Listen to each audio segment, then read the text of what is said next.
What do I do with my, oh, sorry guys. Didn't know what to do with my hands there for a second. What I can tell you I can do here is add accessories on your unit.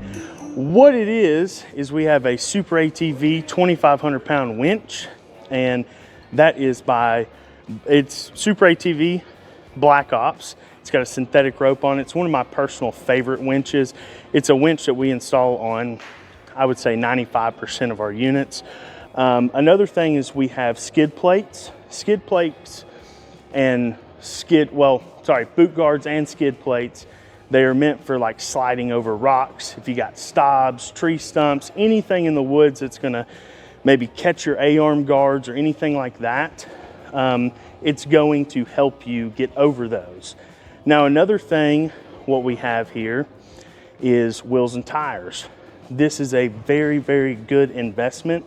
As you know, the stock wheels and tires don't give you the grip that you need sometimes, but the aftermarket selection we have here at Southern Honda Powersports is very, very, very good.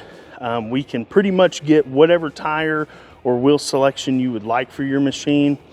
Either way, here at Southern Honda Powersports, we love to make people's dreams come true, and we love to see what accessories people are putting on the machines and everything like that. So come and see us, and we will help you out with whatever accessories you want on your new machine.